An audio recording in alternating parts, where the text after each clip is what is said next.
By the way. Yeah, what happened? What? Pete officially has died. He's gone. Thank God. He was so annoying. But I do have something. We have a dark arts chant, actually, to bring Pete back. All right. Yeah, we'll see if it works. Careful what you wish for. Exactly. All right. All right. In this seat sits Skeleton Pete. We recite these words till the deed is complete. Jesus, Moses, Thanos, and Thor, bring Pete back in the flesh once more. Oh! Holy oh my God. It worked, Carlos. I'm here. The dark arts work with me. Yeah, thank you guys. Hell yeah. Hell yeah, we're doing Vampire's Kiss. Nicolas Cage, let's go. Meow.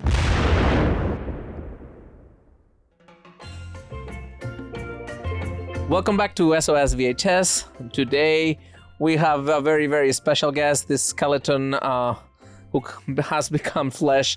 And we're talking about a very special movie in his heart, Nicolas Cage's 1988 Vampire's Kiss.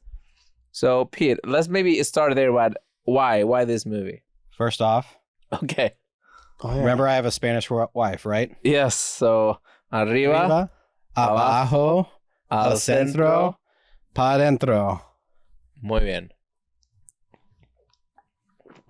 I didn't know that. Who wants a Nic Cage coaster? Oh, I do. Thank you. I'll give you the Vampire's Kiss one. Oh, lucky. And I'm going to take Con Air. I just have him like on a red carpet or something. That's from my home. Oh, okay.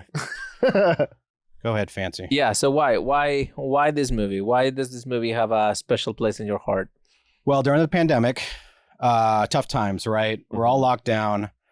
It was a hard time. My friend not to be gloomy here, but my friend had just died from COVID in March. What they're going to say from a vampire bite. Yeah. No, from a real bite of a virus. Wow. Oh my God. Not the vampiric virus. No. But the China one. God. So that's how it started is, hey, lockdown, just feeling bad, don't have that sense of community. Started a Nicolas Cage movie, weekly Series. movie. Every Thursday, we called it Caged In because of the lockdown. Cool. With my friend Michelangelo and his girlfriend at the time and my wife. So we zoomed him in and we started watching Nicolas Cage movies every Thursday. We saw about 30 to 40 movies. You're a good friend to have during the pandemic. Yeah. That's really cool of you. That's pretty cool. Yeah, my friends didn't do. I watched. Wait, no. What I You watched? by yourself, just movies by yourself. No, I worked at a dog rescue, so I was out. I was like going to parties and stuff. I was not undoing. Oh, Carlos. We're so surprised. Parties? Yeah, you can. There's no one out. You can party in. Yeah, but you're supposed to. That was a time where we were all supposed to I wore a mask. obey. You social distance for sure. Yeah. Oh, okay. You The were gays didn't take part in social distancing. There were parties still. Yeah, they already have their own diseases. They weren't afraid of COVID. True. okay. True. True. Yeah, it was very true. I've seen it with my own eyes. Not the virus, but the partying. Yes. But okay, so you're caged in, and this movie pops up, and This movie was one that popped up, and we instantly all loved it. It was just crazy, wacky, unrealistic acting from Nicolas Cage, just out of this world, right? And it clicked with us like, this is the Nic Cage movie. yeah, It's I agree. all him. It's all him. This movie. absolutely. He becomes the creator of this movie for sure. And the voice was his choice, is what Pete was telling me. Is that? Yeah, but The wait, accent. before we get there, I think this is a cult classic, like movies like The Room, so they do have a big following, but it's not mainstream. So for those who haven't seen this movie, can you tell me a little bit like what's the basic plot of this crazy movie? So Nic Cage is this kind of disillusioned, lonely guy in New York City. Picks women up and has these kind of like, I guess, little one night stands. He's looking for love, kind of, but you don't know that. He's just kind of a guy out in the prowl, right? Mm-hmm. and he basically brings this woman back, and there's a bat that shows up in his apartment, and he's somehow oddly turned on by the bat. Oh yeah. which he tells his therapist, and he's like, yeah, but the bat gave me this feeling. So right off, really weird. He then goes to another nightclub, finds a woman that looks just like the woman he had brought back, a different woman. Yeah, he has a type. Yeah. And she turns out 80s white woman. Yeah, to be a vampire. Flashdance. Yeah, exactly. Jennifer Beals. Yes. Brings her back, and she ends up biting him, and he loves it. You kind of see this sort of like orgasmic state that he's in, right? He's just like, oh, he loves the bite, right? It's not like, oh, I'm getting bit. He's enjoying it, right? But isn't that part of it? When you get bit, you like it. Right. Yeah, like you're like, oh, I'm finally home or something. There's something. It's sexual. It's very sexual. They're vampires. They're always sexual. Yeah, they're very sensual beings. He is getting penetrated. Yeah. Yes. He's getting pegged in the neck. Yes. So Nic Cage gets pegged in the neck, and then he slowly just loses his mind. He's becoming more and more just erratic in his behavior at work. He's starting to feel weird. He's almost allergic to the sun. All of this stuff, he just starts to unravel more and more as the movie goes on. And he takes it out on his poor secretary, Alva. And he just gets to the point where he's just lost his mind. He's talking to a wall at the end. So it's all this idea that this vampire is torturing him. She shows up throughout and kind of says, hey, like, you're my, I don't know, sort of lover slave, something like that. Right. Yeah. And he's just tormented by this woman, but also torments Alva. So there's a lot of this weird, just tormenting in the movie, but really it's Nic Cage who's tormented, but he, takes it out on everybody around him. And it's just a very weird, strange movie that's all in his head. And it's just the acting choices in this movie are so surreal and different. After watching it a second time, I went, this isn't bad. It's just different. And I love Nic Cage going in a surreal, non-naturalistic way with this movie and taking it over as his movie, his choice. Yeah. And it's brilliant. It's amazing. It's something I've never seen before where an actor just goes, hey, I'm going to do everything here, and you're along for the ride. And that's how you feel with this movie. Feels like a crazy version of American Psycho. It is. It has a little bit of elements of that. I saw a lot of movies while watching it, kind of like in it. Oh, yeah, of course. And his choices, obviously, like you said, like it's a non-naturalistic acting, which is Nicolas Cage is a pretty method actor, I would say, but also has these impulses of being big, right? Yeah. Like big acting choices. It seems to work though. Yeah, because he's so talented. He's insane. He's insane. Insanely talented. That's what I mean. He's also insane, probably, but. Yeah, he probably is. I think he's like one of the first actors I ever heard of that had a dinosaur, like T-Rex. The dinosaur skull. Yeah, right. It's a T-Rex, that right? he bought that was stolen, and he was born into this family, right? Like his uncle is Francis Coppola. He gave him a huge star with Peggy Sue Got Married. And a couple years before this, he did After Hours with Scorsese, same writer, and there's the same writer. So Joseph Minion wrote After Hours, which in a way is a similar, it's a dark New York. New York in the 80s had to be. I mean, I never lived it, but I've heard, right? Like, and I've seen it in all these movies. Pretty shady place. It probably still looked like it did in the 70s when Taxi Driver was filmed. Right, and it had all these like darker elements. Joseph Minion, the writer, was going through like he was in a very toxic relationship when he wrote the script. He was on vacation and shocker, right? And Barbara Zitwer, his producer, who was also a producer in the movie. So I think he poured all of that stuff into the script, and Nicolas Cage for some reason connected so well. I mean, I saw recent interviews that says like, well, this is, if not one of his favorite movies, if not his favorite movie of everything he has done. That's amazing. It's a lab for his acting, and everything that you see afterwards, you see kind of like derivative, like maybe a little less, but like doing a lot of the things that he does in this movie. Yeah. If you see something like Face Off, you can see exactly the origins are all here. It's all in here, and like the most recent movies, even more so. So I think in that way, it's insane. I think Nicolas Cage is a movie lover, like all of these actors from this time, right? And he loved like silent film. Maybe if the movies during the 20s and the 30s in Germany, there's this movement called the Expressionism, where like Nosferatu, Dr. Caligari, where acting is non-realistic and is more like an idea. And then I think he mimicked himself after those actors. It's just like, in a modern world, he references them too in the movie. Right. And therefore I feel like the movie flawed because I don't think audiences were ready for that. I think it became a cult later on. Agreed. It's too much, too unexpected. I think his acting choice was like ahead of his time. I feel like when great basketball players enter the NBA, you can see the origins of what they're going to do. So Steph Curry is the greatest 3-point shooter of all time. But when he enters the league, he's not hitting those numbers yet, but he's attempting them and he's getting close.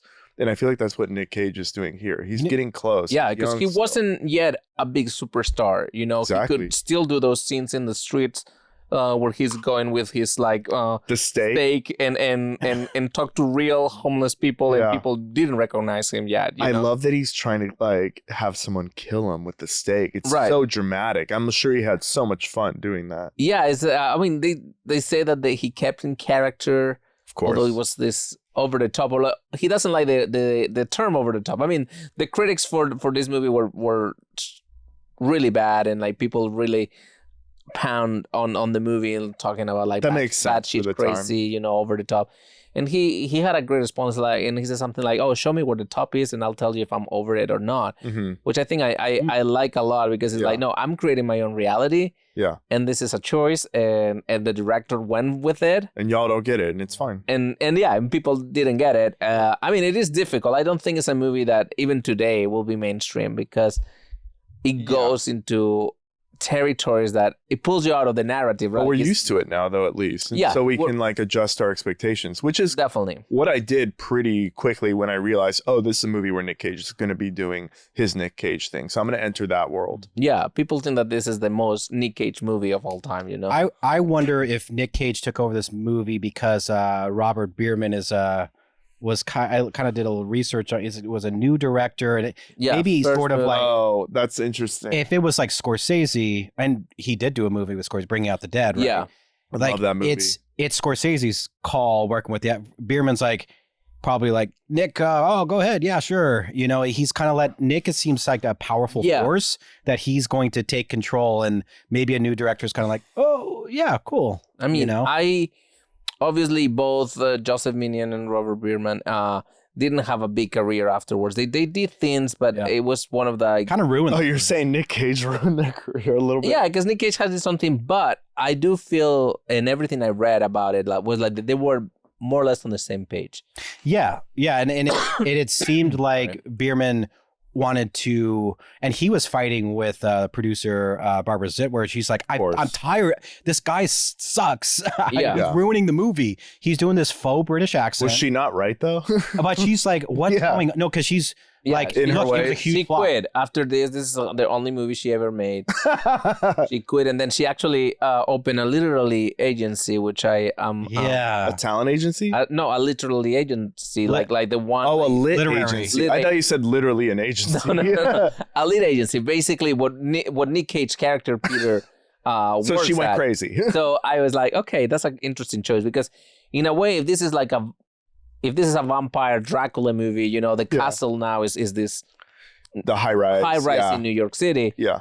Which kind of like the atmosphere inside, you can feel there is a lot of realism in the there could have been cool sentiment. things added to that. Like they could have shown gargoyles or something. Like there's little things that we're trying to rewrite it. But they went into the most like, okay, this is a world that is dark inside, and film is the same way. I imagine all the, the power struggles, things that have come out way later. You can recognize like the abusive bosses and the... Yeah. I did like the shots of the New York buildings in the beginning. Makes you feel alienated, right? It kind of reminded me of Antonioni's films with architecture and that alienation in those Italian films of just feeling disconnected, using architecture, using that to kind of alienate and kind of make you feel like not connected with the city. And I like that. Like when you first get into this movie, you're like, okay, I like how it's kind of starting. It's eerie and shots of the building. It feels, you're kind of in this great, it sets a good tone. And then you're slowly in something where you're like, what am I in here? Why am I here? And it kind of shocks you. And then you're like, once you accept that Nic Cage is just going to do him, you're like, I'm in for the ride. Go ahead and take me there. Cause it's, movies used to do that. They used to open with like shots of cities. Yeah, Die Hard 3. It reminded me of the Die Hard 3 opening. There's that for a long time, movies had this like kind of like a slower intro credit sequence. Oh, I thought about that literally yesterday. Not even the credit sequence. Just movies used to be slower. There was like this beautiful patience. For sure, like the pace has been quickly as we get more sophisticated, as we don't have But what about even the Hateful Eight? It has that really slow opening. Right. But I think with the idea of the credit sequence that I always like is that, think about it going to the movie theater. Like you sit down, you get into the mood of watching a movie, it's that beginning of like, okay, the curtain is opening, and then Guy Ritchie just did that. Get into it. And then the movie starts. Now, most movies have the credit sequence at the end, and if you watch it on a streaming, the moment the first credit comes in, like the movie disappears, and it's a bummer. It really gets you excited. But I was gonna say Guy Ritchie's maybe 2 movies ago, I think, with Matthew McConaughey. It was it was like The Gentleman. Yes, that they had a crazy like James Bond like opening. The song was pretty cool too. Love The Gentleman. Yeah, it was good. Yeah. I definitely that has changed, and then it feels a very 80s movie. I know it's 88, but everything about it, like wardrobe, style, even just things being like corporate New York is very 80s. It's very 80s, like Working Girls, another 80s movie that happens in that same environment. And it feels very similar. But in terms of alienation, I feel like New York, because my experience in New York obviously is a little bit later, but it was more like connecting with people. I felt like I'm in the capital of the world. There's every culture here. Oh, this tell movie, that to Putin. Right, right, or Bin Laden. Sure, but it is an icon for that, and I think that's why it's like a good target in terms of like, okay, it does represent like Western civilization right after World War II. Like Paris becomes, like Europe is destroyed, so all Paris was the center of the world becomes New York, and now New York is this place where like everything's happening, every culture, every Weekend at Bernie's was like a New York corporate movie. Yes. They were like two guys struggling. But it has that dark side, and like every big city, like the homeless, it's so expensive, the crazies, the alienation, and this movie is more on that. Crazier than Los Angeles, I would say. I even when I was there, earlier in the summer, maybe 4 months ago, and I went to go get pizza by myself. Bad Friends? Yeah, we were there. We were taking a break between 2 Bad Friends shows for like 3 days in Manhattan, and I was just getting pizza by myself. Yeah, maybe 1 a.m, and like a guy like with a bloody head just came up to me. And he was just like, someone just beat me up a couple blocks away. And I was like, that's a bummer, bro. And I gave him one of my pizza slices. Yeah. And then he said, I used to be a college DJ. And I was like, DJ, podcast producer, is this me? Oh, no. And I like kind of, I was a little afraid. I was like, be gone now. Right. Demon. Oh my. The weirdest thing that I experienced in New York, that I think it summarizes what New Yorkers are, but like I was on the subway it's always the subway, and the subway is insane. It's so insane. Efficient, and you have everybody come, it's not like Pizza Rat, but this naked guy okay, starts running from car to car, and I thought this is insane and funny. And Yeah. but the thing that shocked me was like nobody cared. Exactly. Yeah. Nobody looked up. Yeah. If you were reading the newspaper, and it's like, okay, well, this city has seen it all, and But did you NBA care? I did. Yeah. You're about to throw up from it thinking about it. Like You're Nic Cage in Vampire's Kiss. He's always gagging in that movie. Exactly. That's such a weird choice. Yeah. I love that choice to always be kind of coughing. Yeah. That's my he's- choice. Hey, That's my choice Nic now, Cage but is I- rubbing off on you. I like it. Yeah. Can I give you guys my there's definitely a printer on this island. Yeah. It's My nice. drinking game during the pandemic. Okay. I drank a lot, just like everybody else, but always with the Nic Cage Not me. movie, we had a You drinking didn't drink game. a lot? So I created a Nic Cage drinking movie for anybody that wants to watch this.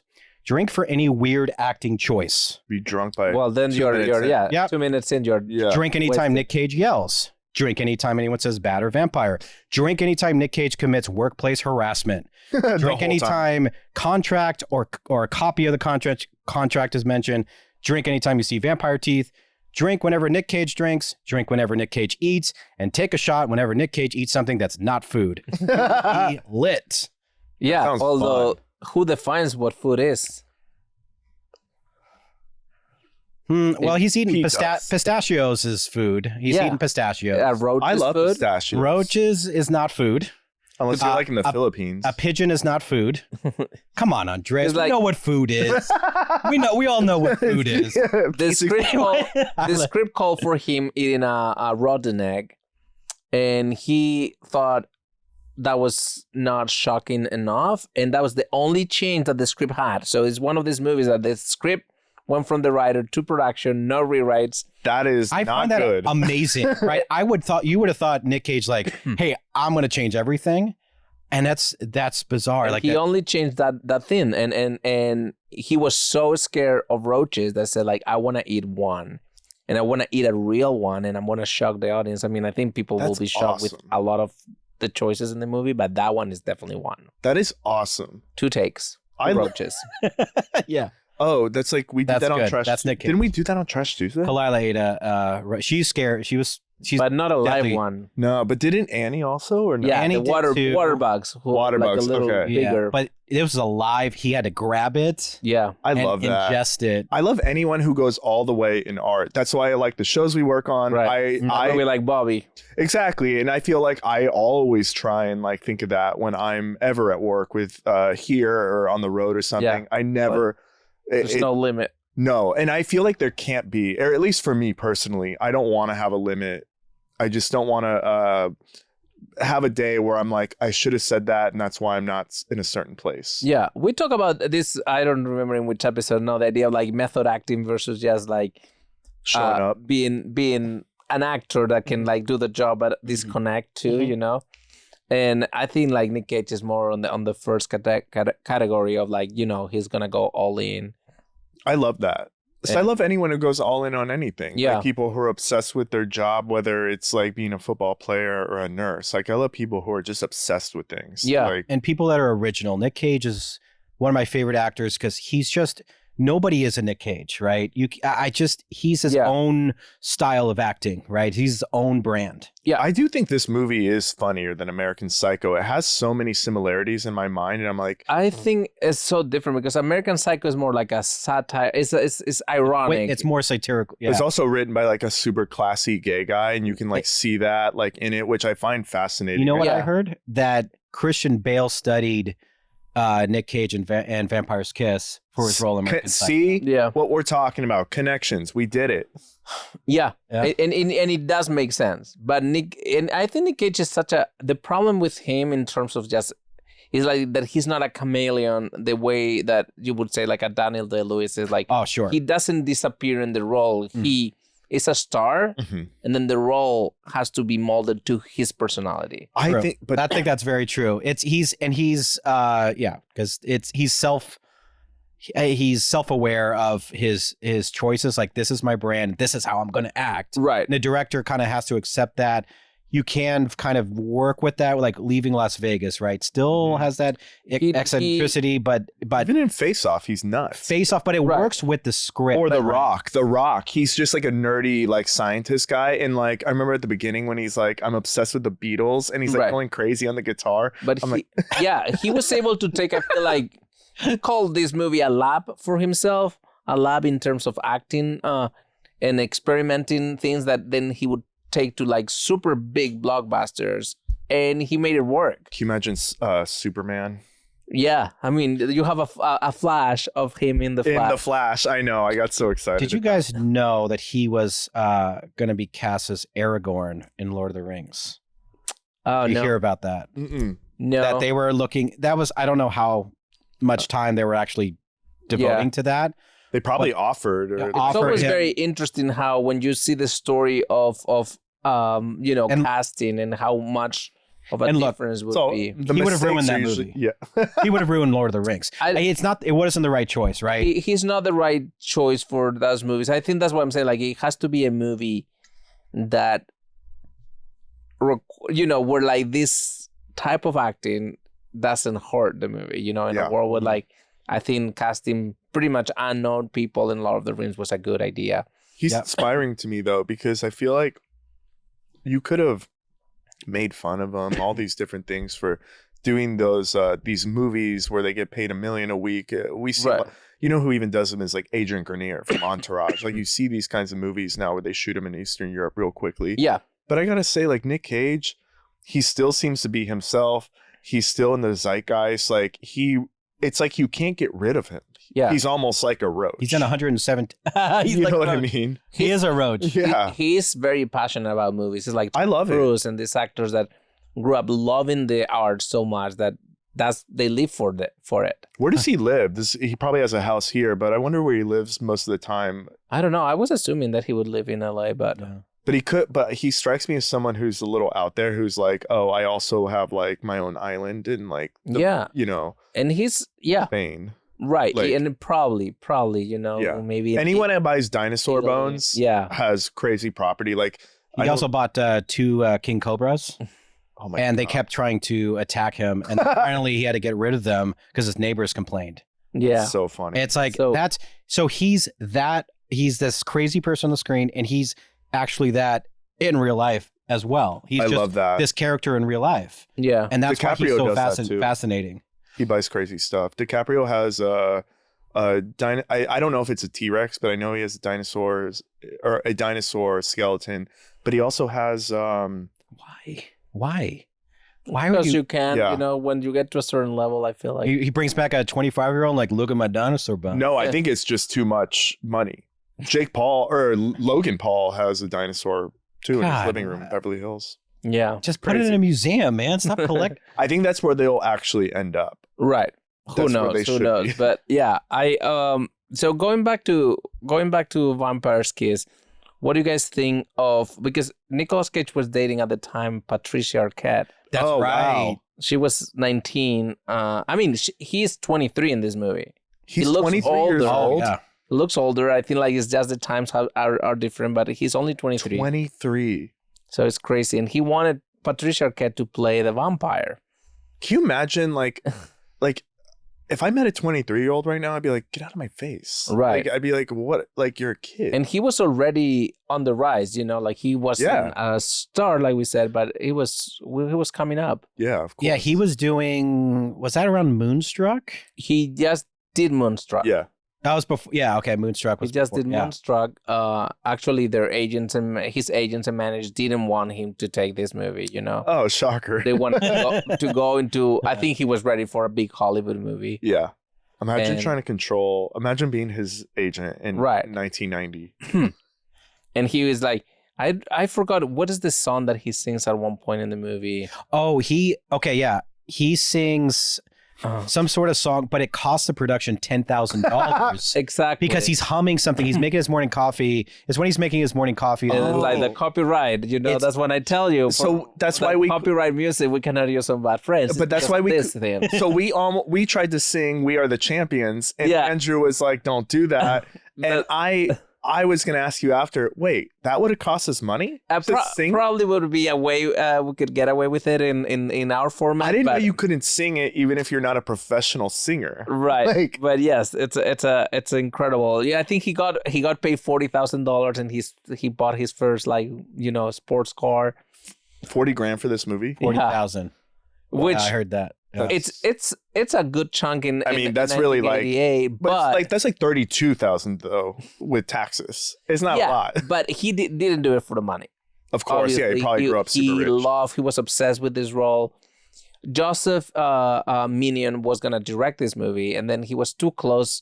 He had just broken up with the producer, so he didn't want to do it. Mm-hmm. Yeah. So Nicolas Cage dropped. Mm-hmm. Sorry. No, it's okay. Did you get bit earlier? Fucking virus. It's not a gay virus. Yeah. But it is. Oh no, it's not happening. The gay virus, the vampire virus. We're gonna look over at Andres. Who's gonna be like this? We're gonna get flagged for calling something a gay virus. No, we'll cut that out. But yeah, basically, so Nic Cage dropped off the movie when he realized that. Here, fix your hair a little bit. That Joseph Minion. I think you're turning into Nic Cage here. Yeah, you're. By the way, I like your hairline a lot. Look at he's slowly unraveling. Thank you, Carlos. Yeah, it's happening. It's the Nic Cage effect. Look at this. Yep. I wish I had. That's pretty hairline. Good. I always wanted. That's like the one people buy. Yeah, the one that is hairline. No. Okay, if you're bald, if you're like really going bald, they buy that one where it's on the front. Yeah. Thank you. Yeah. Wait, you should buy a. Well, really, we want Pete's. Yeah. You should buy Italian hair. Great Italian. It's yeah. Why don't you grow it all? I would just grow it out like Dave. I got a lot of grays, man. My two kids. It'll look so good. Okay, look, Carlos, my hair that. was pitch black before kids, and now it's all the grays came in. I love it. It's a good thing. It's a touch of gray. Is the salt and pepper? Yeah, Clooney. Gray's a good look. You're not going gray at all. No, it'll happen. It'll happen. Give it another year. If you grow out this, you see gray. Yeah, it's a little gray. I want more. Yeah, I'm getting there. I do like the grays. You're right. What you should do is not get a wig, but like just a patch, like a Rob Corddry. Oh yeah. So yeah, there's ways. I mean, everybody comments on your hair. I know. I just gotta leave. But I like, what, Carlos? I like it. I like your confidence. Confident. I really. You have to be. If I wasn't confident with this hair, I would be on the street sweeping something. Like that's asking for someone to kill you with a stake. You know what Juicy said?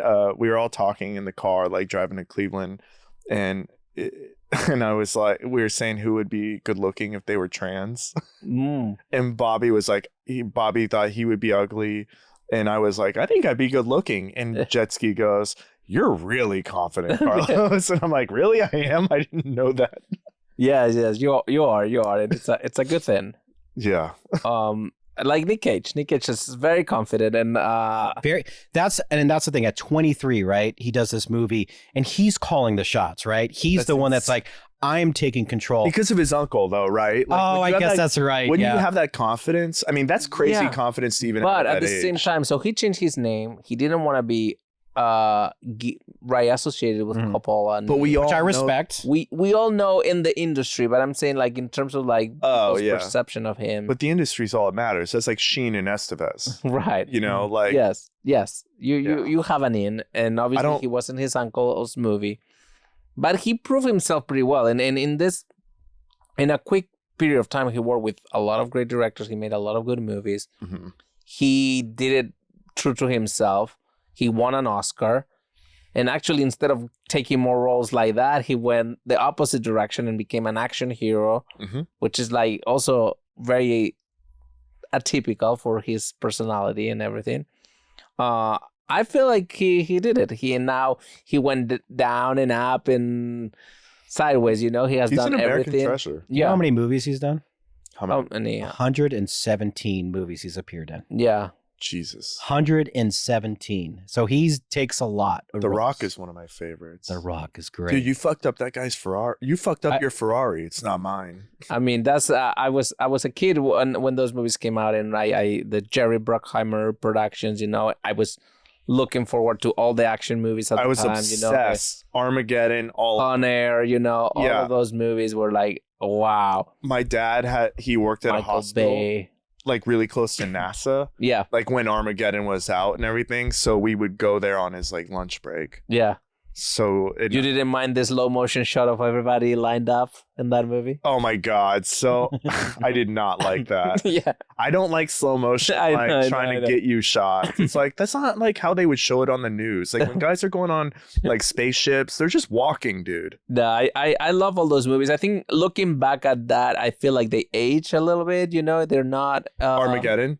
Yeah, all of the all well, the of course. action movies from You know what that doesn't time. age for me though, which I saw recently, was Face Off, because it's John Woo. It's very stylized. Yeah, yeah. So for Because some Face reason, Off was off from that type. It was. It wasn't. You know, it's like John Woo is a different style. You go back and you're like, oh, Yeah. this is just I fun. like his brother in it. Alessandro Nivola. He's in that movie Laurel Canyon. yes, Have you yes. seen Laurel Canyon? Castor and Pollux. Have you- Oh, yeah. Oh, that's so funny. You're saying that name. Those are their I like names. the guns in it. You know what's funny is I Love. went to the weed store the other day and I told the security guard, you need one of the face-off guns. So I always ask him, I go, what kind of gun you have? He showed it. This Mexican guy showed me his like Beretta. And I was like, dude, face-off? You need the gold one. Yeah. Carlos, I love you, man. You just go in and you're like, hey, what kind of What gun kind you of got? gun? Yeah. Oh, I always ask them about their guns. Like, I love seeing them in person. I'm afraid of them, really. I've had gun Right. violence in my life before, so I'm a little iffy, and I don't want, like, my own weapons. But, like... I love them in the fiction. You know, Yeah. I love the action movies and the big explosions and all that in the movie.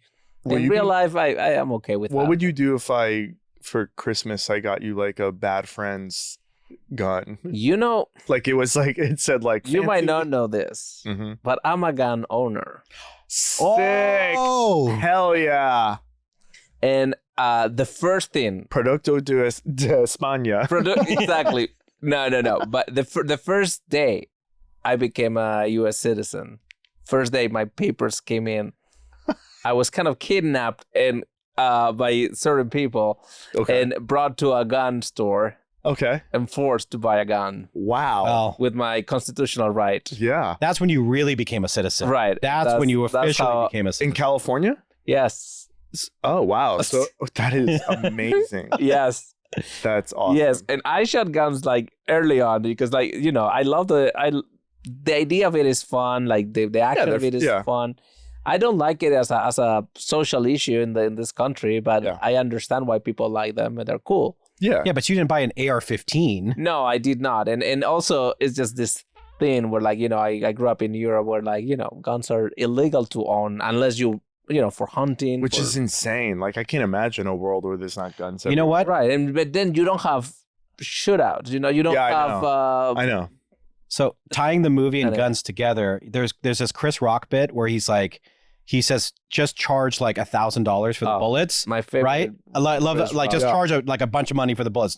Don't make guns illegal. Just make Shit. the bullets super expensive. Yeah. In Vampire's Kiss, there's a gun but no bullets. Yeah. So she's just carrying around this thing, Alva, And the he thinks secretary, it's right? invincible. Right? They have blanks. And it's blank. She doesn't. So, and it also That's what we that should buy for you. that scene, the scene where Nicolas Cage takes the gun, puts it in his mouth, and it's blanks, and he keeps firing, and then he goes, and it doesn't work. He's trying to kill himself, and he goes, "Boo-hoo!" He literally says "boo-hoo." That's so weird. And it incredible. would kill him, like Brandon Lee died that Yes. way. Oh. My mom would tell me that story all the time. Brandon Lee. Oh, I yeah. remember, like, Yeah. the actually, I mean, we have It's a famous story. Rust You- just you know I what? know. 2 If it years was ago. if it was Alec Baldwin doing it, he would have Yeah. actually Yeah. would have fired. Alex But- was Oh, watching man. it. So- But yeah, oh, no, I mean, that was those a bad- accidents that was a are bad one. No, it's okay. terrible. It's okay. Those accidents He's are- in trouble still. Baldwin. Yeah. I mean, it's what a tragedy for no That's- reason. that For is- that is person who sad. died, can you imagine getting killed by Cinematographer. Alec Baldwin? It's so sad. God. But also, it's like, you know, why? And then he looks That's- at the camera and it's like the 30 Rock. I don't want to say that, but Opening. the 80 in that movie were with me in one of my movies. Oh my God, that's so What? funny. To a certain degree. Oh God. Okay. Yep. well. So anyway, Should we do a Rust podcast?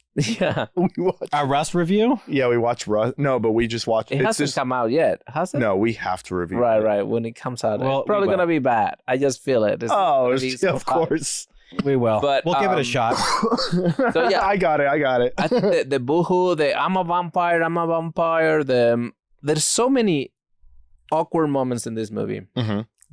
What is your guys' favorite line from the movie? What is a line that you just busted up laughing at because it was so awkward or weird? To or me, over is the top? ABC moment. I think that's my favorite moment in the whole thing. Me too. It's too good. Would you say like filing? I'm paraphrasing because I cannot do it, but maybe Peter has a good memory with this thing. Like, how hard is it to file? It's alphabetical. A, B, C, and he just goes E, F, G, W. yeah. That is like seeing the birth of a star. It really is. And if like in 2023, like he's like a giant nebula now, like that is the moment the star is born. The moment that he finished the ABCs and he says like, I never file anything. I never misfile anything. And he does this. He crosses his arm and does and then nod puts like it back in his hips and it's like it's an incredible choices in that. I love the fact that the director went on board. The writer at this point was out. Did he have a choice though? The director. Do you have a choice when you're dealing with someone like Nicolas Cage? Or did that's what I was saying. Like the director's like, it's kind of his movie, and the director's either on board with that or not. And the director's like, okay, I'm gonna empower you. Look, I you guys bring a really good point. I think like directors will say, and I agree that like 80% or 90% of directing an actor is casting, right? Because that's once you made that decision, you are stuck with that person, right? So many famous moments in movies, like Francis Coppola hire Marlon Brando for Apocalypse Now, right? And he appeared with his head shaved and all that, and didn't know the lines. Like, Can we just go over that real quickly? That he had the lines put in through his ear. He doesn't say them half the time. Yeah, he starts mumbling nonsense. He's overweight. He's he's like very overweight, and he wants to kill Dennis Hopper the whole time because Dennis Hopper is really on like LSD, and I'm pretty sure the rest of the actors are as well. And Marlon Brando is over it. Yeah, he's like, I just want. Oh, and then he gets paid a ridiculous amount a week, right? Right, but he's such a force of nature in 500,000, I think. And that is like if you see even The Godfather, right? Like you see the people have the lines reading on their shirts, and he's reading lines. Or Superman is very famous. He has that one scene in Superman at the beginning, but he's the first name in the credits. So is he like Bobby? Is he just is Marlon Brando the Bobby Lee of acting? Yes, just a force of nature that shows up at the last second. But he's so good at it. But the idea of like, okay, now he made that choice, and what can I do as a director? I can fire him, but if I need to work with him, we need to understand each other. But I imagine what Nicolas Cage, that they have to have a conversation about this movie before we shoot. What was the Val Kilmer movie Brando was in? It was in the 90s. Oh, it was in the Val Kilmer documentary. The Island of Dr. Moreau. Yes, and there's remake. That Val Kilmer documentary that I loved, and and he's shooting his own footage on set. And Val Kilmer's in a really bad mood, and he's zooming in on Brando's. At that point, Brando looks like a mommy. But it's not Brando that he's shooting. He's shooting the double, and he's going, we don't know where Marlon Brando is. Who's this guy? Yeah. It's a bad movie, but it's a remake of a good movie. I'll say the Val Kilmer documentary, I fucking loved it. I mean, he's a. I cried in Top Gun. Yeah. I mean, that guy. They brought him back for that one scene. It's like, it's a tragedy. It is. Even him in Heat. I think. But he's so perfect in it. He's like the California guy, the criminal, and. I like him in Heat. His son's a good actor too. Yeah. He was in that. It was like an A24 movie. Oh, James Franco made a movie like 10 years ago that takes place like in Santa Barbara. Val Kilmer's son is the lead. I see. Robert Schwartzman does the music. Former Trash Tuesday guys. Oh, that's right. Yeah. Right. Yeah, good music.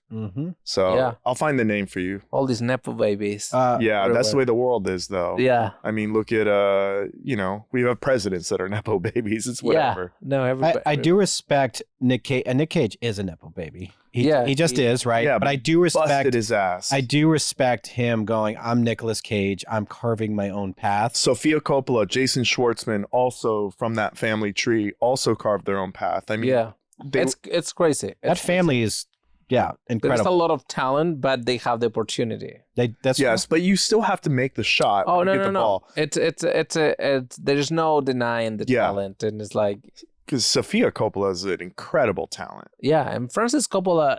I mean, he's a force of nature too. I love him. He went lost bankrupt a couple times, and he was able to come back, and became a millionaire a few times, and then ruined himself by putting all this money in movies. It's cool. The latest one is right now he's making an $100 million movie.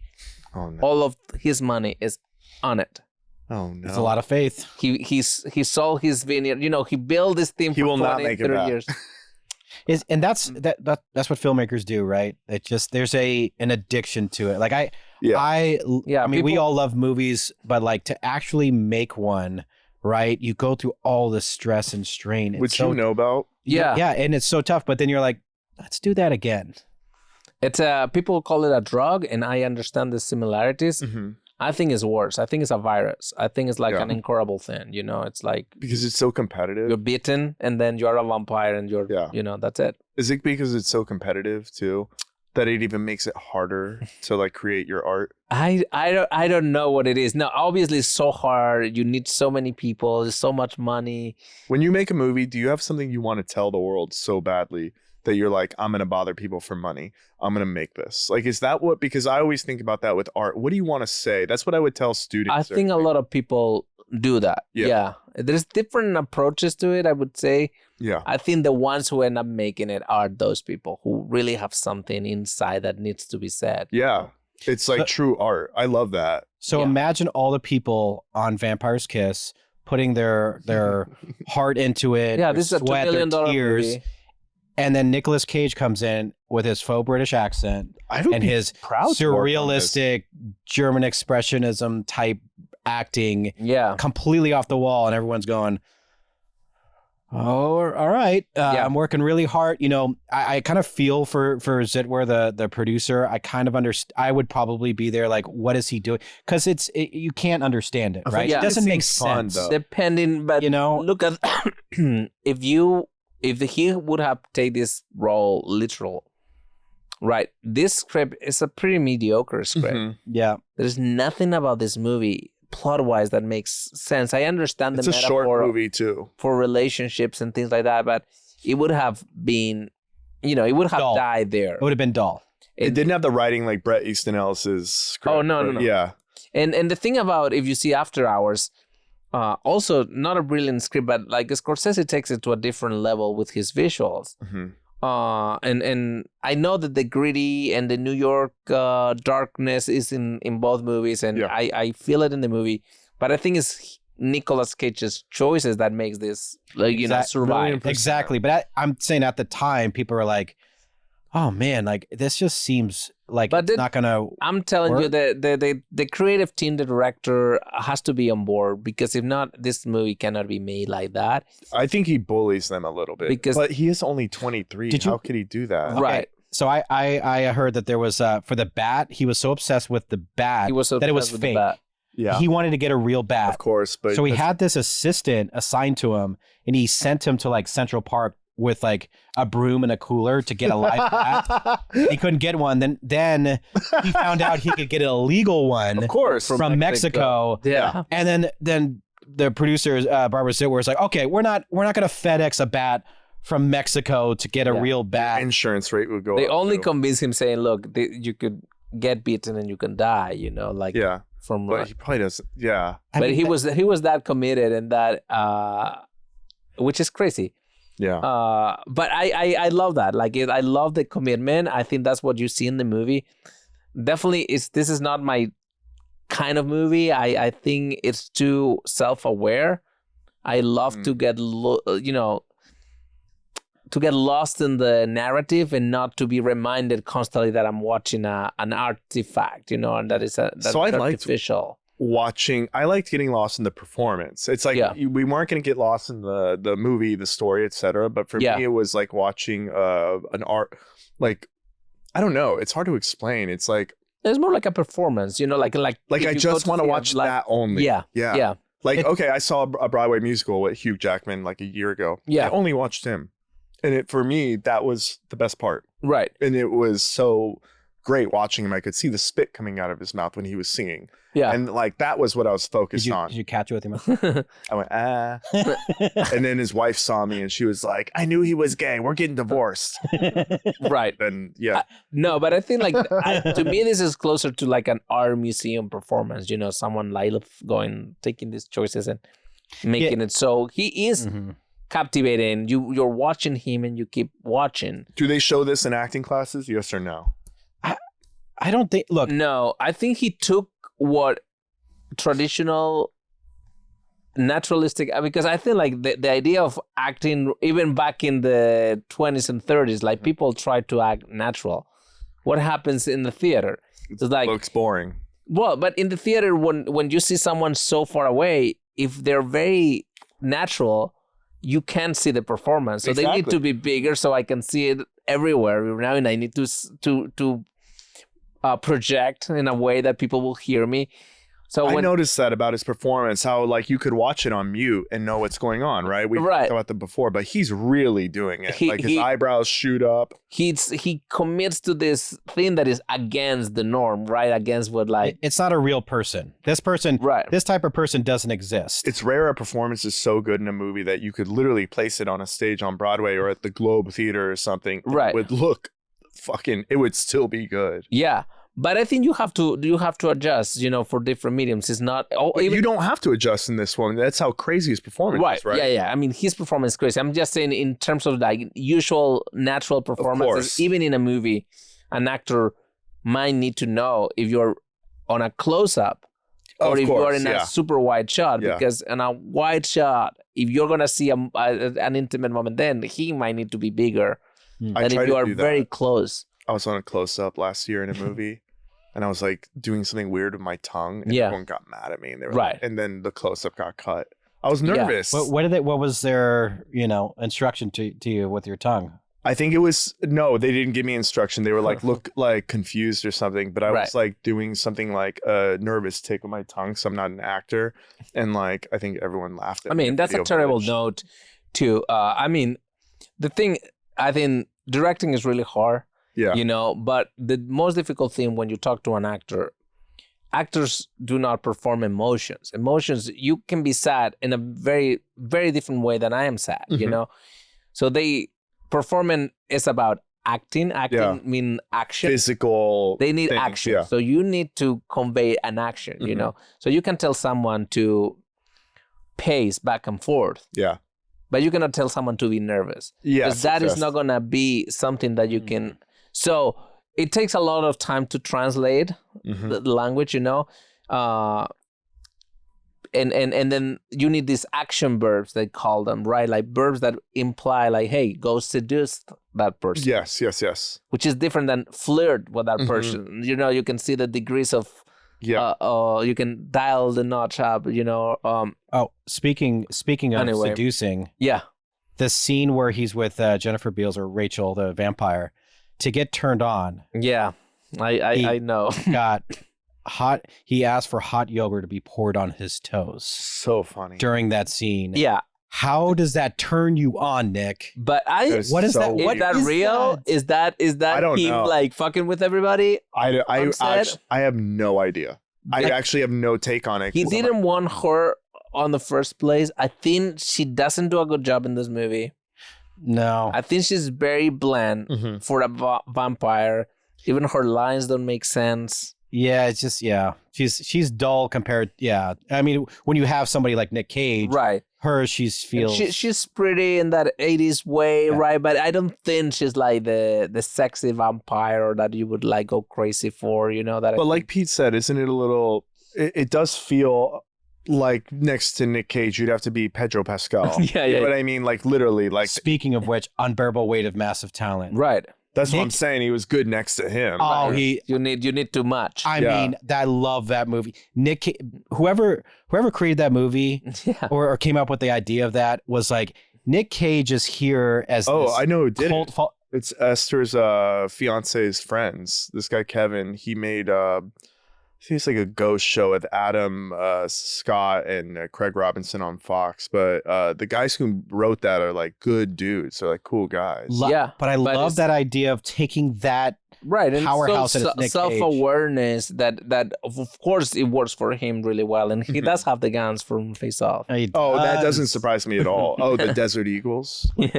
I just love that movie because as a Nic Cage, if you're a Nic Cage fan, you gotta see that movie because it incorporates all those movies in that, and Pedro Pascal being a super fan. I just love my that favorite movie. Nic Cage movie is not True Detective, Bad Lieutenant. Protocol New Orleans. The Lieutenant. With Val Kilmer. That it is a wild, tripped out movie, post Katrina, nasty, humid cop movie. It's awesome. I like a lot of his movies. It's just one of those things that it needs to be. I need to be in the mood to watch something where I know that I'm not gonna be able to forget that I'm watching a movie. It's a different movie experience, right? That's why, look, during the pandemic, we did the Cage. We did, a drinking game. Like it's that kind of. It's hey, what's the craziest Nic Cage movie we can see? And it's that, right? And I was gonna choose The Godfather here. For this, right?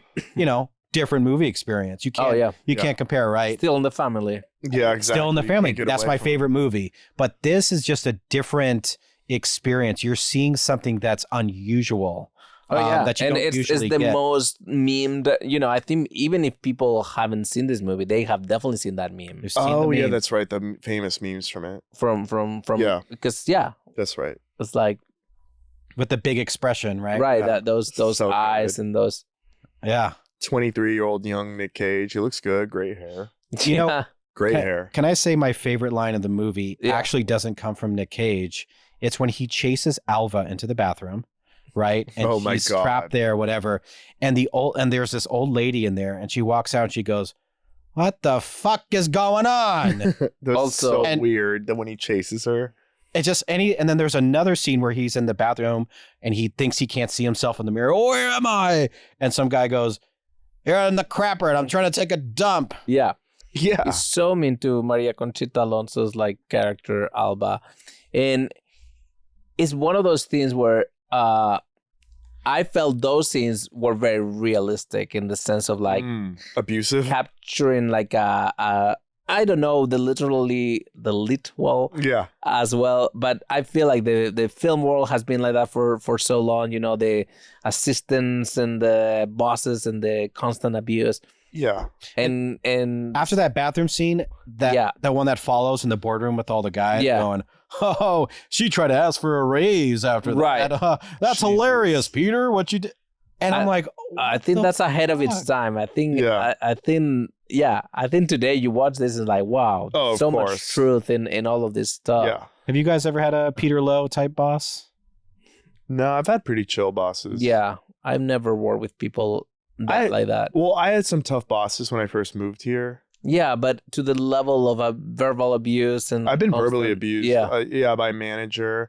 Oh my God. When Mark Norman came and did Trash Tuesday, his publicist, Matt LeBove, is the same one who fired me in 2009 or 10, one of those years. What did you do? I didn't. Andres, I promise I didn't do anything. Yeah, I mean. No. Okay, this is what happened. I'm nervous now. Right.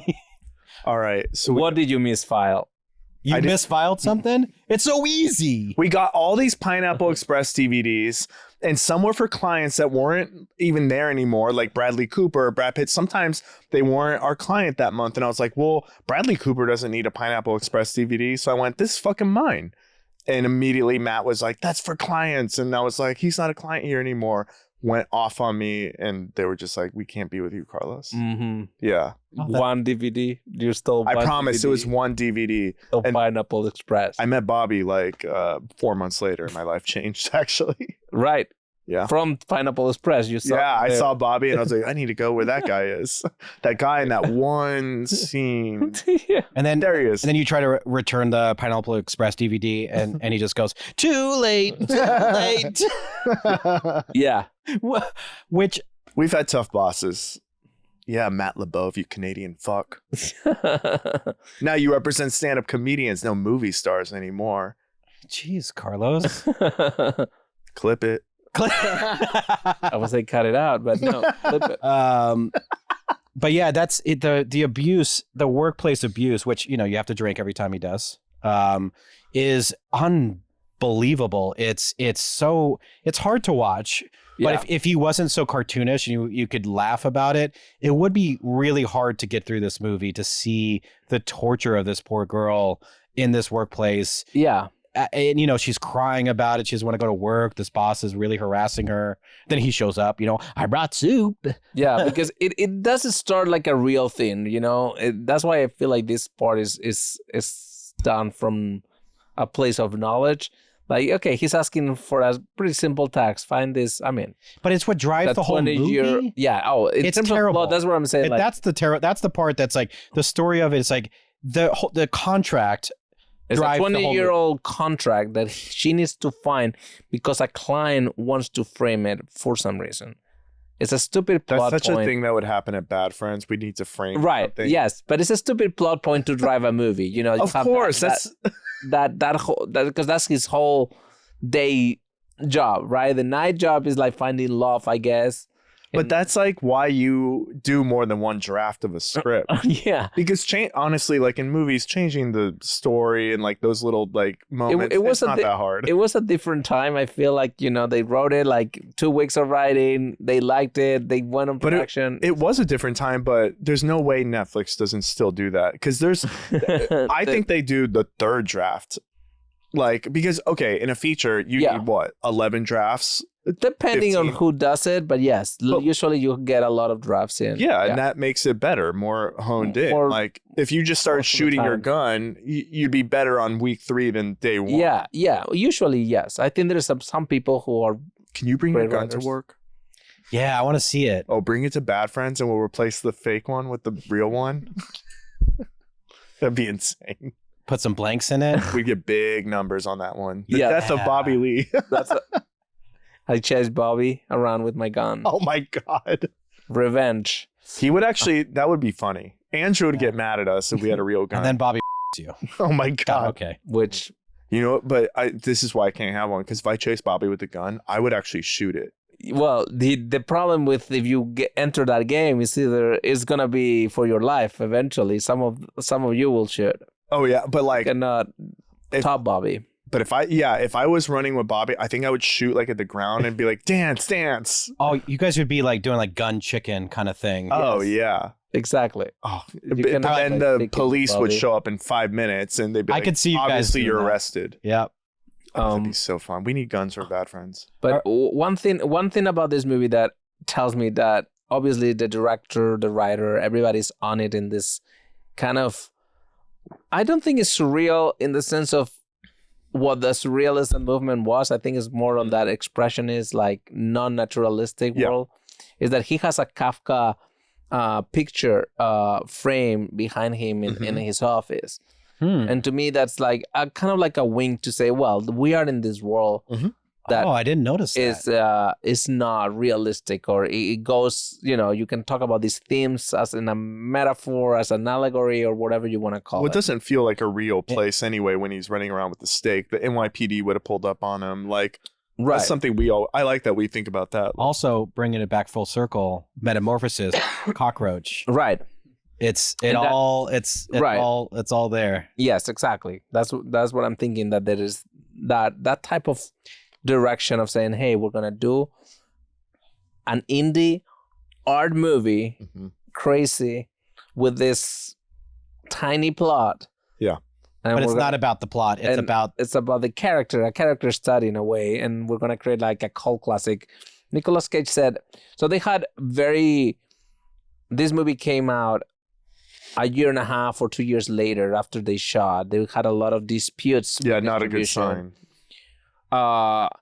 They owe money, all of that, and it came out in 1989, I believe, which is where the summer of Batman, the Tim Burton Batman. Oh wow! So you can probably see that that movie, Batman, and then a movie about it is about bad. It is about bad. He's so like, I don't think people man. watch two bad movies. They chose the 2 Bat movies in 1989. right. So I feel like at that point, the movie wasn't gonna come. Nicolas Cage didn't know if it was gonna actually get released, and he says something at that time where it's like, okay, even if this movie doesn't come out now, someone will find it later, and it's gonna be valued later. Which is what happened. And so he knew somehow that he had the faith and the commitment to this movie. That's one day they'll meme me. right. Yeah. And it's crazy that it has had that second life later on in the because he was an artist on it. I really believe that. Like when you really love what you're doing and you're like, you know what, I made 40 grand on this movie. I don't know when it's going to come out, but I think people will like it eventually because I gave my heart into it. Yeah, I think that's so inspiring for me. Yeah, I mean, it's not even good for me to watch. It's just going to continue to enable me to do crazy things. Right. The unwavering on shows. Right. The unwavering of Nic Cage of just not going, oh yeah, making excuses. Like, no, this is it. I put my heart and soul and I believe in it. I still believe in it. I love that. I don't care. I loved it. Ownership, I did this for me. Confidence. Yeah, it's cool. It's rare. And a lot of art is about that. You know. Yes. It's about everybody will say no, so you still have to push through all of that. We have been in those situations ourselves. And you have to be so confident through them, and it doesn't matter. And I think what goes through my mind when I have to spark confidence out of nothing in order to complete a task in any of the shows you work on, where it's a little crazy, most people would say no, is I just really think like this is for the greater good. Like it is a good thing to like be crazy. It is funny. Yeah. Like, I don't know. There's just something that comes over me where I feel like it's bigger than me. Yeah. Like you're a part of Hollywood lore in a way. So, but what would you say? I think this movie is a treat. I think people are gonna get mad. They're gonna laugh. They're gonna love it. They're gonna hate it. It's one of those things. You're not gonna ever be indifferent watching this movie. But what would be your 10-second pitch on why should people watch Vampire's Kiss, Pete? People should watch Vampire's Kiss because it's unusual. You don't see this style of acting in anything. It's Nic Cage at his most unhinged performance of all time. Other ones you can watch, Deadfall is another one. Bad Lieutenant is a good one, of course. National Treasure. Wicker Man.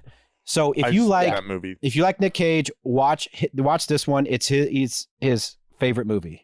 It's Nic Cage's favorite movie, so you can know you're in for a ride. Good enough for me. Yeah. That's why. Watch it for him. He's done 117 movies. This is his pinnacle right here is Vampire's Kiss. Yeah. And you'll, like Andres said, you'll have a reaction. We're at 20 seconds. Okay. So I'll oh, you timed me? No. I'll just finish by saying thank you for joining one more week. Go watch Vampire Kiss. You guys will be grateful that we introduced this movie to all of you. And come next week for another great episode of SOS VHS. Bye, guys. Bye. Thank you guys for having me. I love you. Love you too. Can I bite your neck? No, yes. Bring back the skeleton.